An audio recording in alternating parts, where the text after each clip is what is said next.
PU के लिए यह उसके सपनों का पल था। एक एस्पायरिंग एक्ट्रेस के रूप में उसे अपने पहले बड़े गाने की शूटिंग के लिए फेमस रमोजी फिल्म सिटी जाना था। भव्य सेट, चमकदार लाइट्स और वहां की खूबसूरती ने उसे बेहद एक्साइटेड कर दिया था। उसका को एक्टर कॉन्फिडेंट और मजाकिया सैम अक्सर उसे उसकी ज्यादा उत्सुकता पर चिढ़ाता था। डायरेक्टर ने गाने की शूटिंग के लिए रमोजी को चुना, इस बात से अनजान कि यह जगह डरावनी कहानियों से घिरी हुई है। शाम को पूरी टीम वहां पहुंची और रात की शूटिंग की तैयारियां शुरू हो गई। माहौल में हंसी, म्यूजिक और कैमरास की गूंज थी।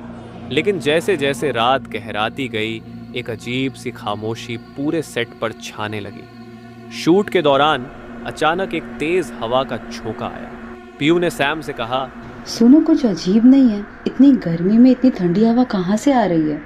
सैम ने इसे इग्नोर कर दिया, लेकिन पीयू के दिल में बेचैनी बढ़ने लगी। पहली अजीब घटना तब हुई जब एक हेवी लाइट बिना किसी वजह के गिर गई। क्रू ने इसे इक्विपमेंट की खराबी बताया, लेकिन पीयू को महसूस हुआ कि कोई उन्हें देख रहा है। गाने का अगला सीन एक पुराने और वीरान हिस्से में शूट होना था। पीयू को वहां अकेले रिहर्सल करने भेजा गया। तभी उसे धीमी धीमी फुसफुसाहटें सुनाई दी। कौन है?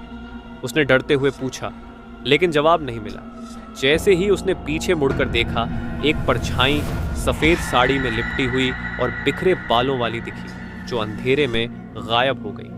डरी हुई पीयू भागकर सेट पर लौटी और सैम और डायरेक्टर को सब कुछ बताया, लेकिन उन्होंने उसकी बात को केवल घबराहट मानकर टाल दिया। यह तुम्हारा इमेजिनेशन है, सैम ने कहा, लेकिन उसके मन में भी कुछ डाउट था। रात के दौरान सेट पर अजीब घटनाएं होने लगी। इक्विपमेंट अपने आप खराब हो रहे थे, चीजें अपने आप इधर उधर हो रही थीं और पायल की आवाजें गूंजने लगी। एक असिस्टेंट ने गेट के पास एक औरत को खड़ा देखा, लेकिन जब वह उसके पास गया तो वह गायब हो गई।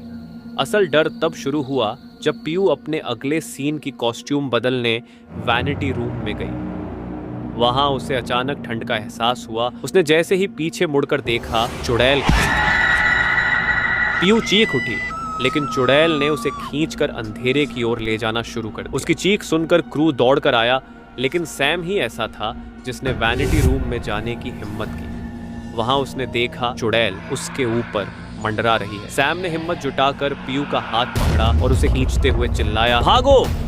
दोनों अंधेरे सेट से दौड़ पड़े और उनके पीछे चुड़ैल की भयानक चीखें गूंज रही। क्रू इधर उधर भाग गया और कुछ ही लोग कार तक पहुंच पाए। सैम ने तेजी से कार चलाते हुए पीछे मुड़कर देखा तो गेट के पास चुड़ैल खड़ी थी। उसकी डरावनी परछाई चांदनी में साफ नजर आ रही थी। पीयू कांपती हुई बैठी रही जब तक कि वह परछाई दूर अंधेरे में गायब नहीं हो गई। बचे हुए लोगों ने उस रात की बात कभी किसी से नहीं की, लेकिन वह खौफनाक यादें हमेशा उनके दिलों में जिंदा रही। रमोजी फिल्म सिटी अपनी भव्यता में आज भी वैसी ही है, लेकिन वहाँ की हॉन्टेड कहानियाँ आज भी लोगों को डराती हैं।